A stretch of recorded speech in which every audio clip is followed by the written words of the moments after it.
Gaafi cunqurfamaa turre haalaan daangeffamnu.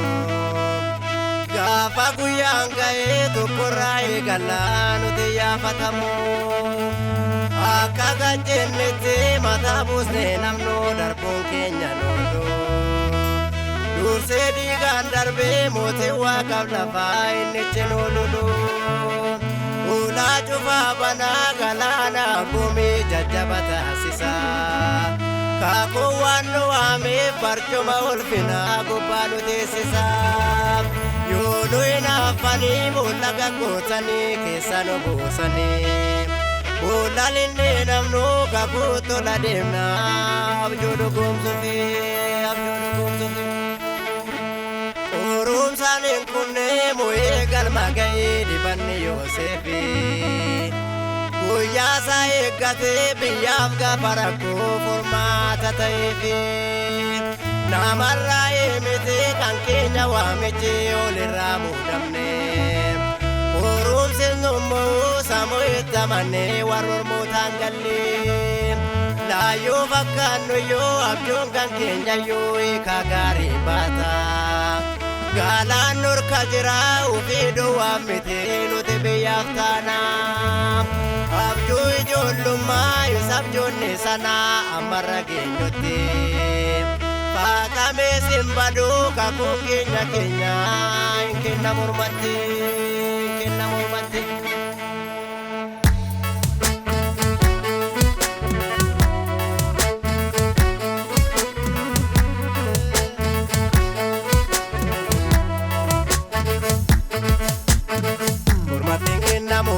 Kakatame kundu jejero kambarate dubbicha namarraa miti waadannoo galame arraba isaa jedhee naanna gombicha bitaa mirgaanuu se koromse dediche nunkuffisoo nutti haadhee lafa jeroos hinakkanuu lafa kakuunu gatannee dhimma baasaa dhibannisaa nurra jiru bitaa mirgaanuu se koromse dediche nunkuffisoo nutti haadhee lafa jeroos. Inangkanu lafa kakuunu gatannee dhimma baasaa dhibannisaa nurra jiru. Inangkanu lafa kakuunu gatannee dhimma baasaa dhibannisaa nurra jiru. Inangkanu lafa kakuunu gatannee dhimma baasaa dhibannisaa nurra jiru.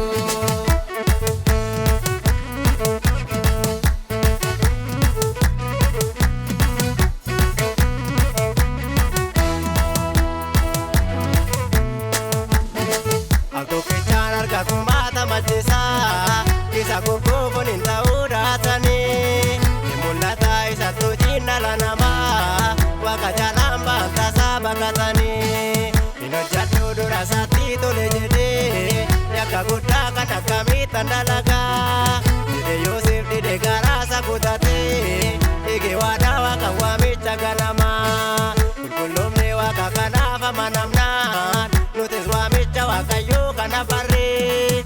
Firisar kana kakuusa kanama nunan kisoo galma nu keessa malee. Firisar kana kakuusa kanama nunan kisoo galma nu keessa malee. Firisar kana kakuusa kanama nunan kisoo galma nu keessa malee.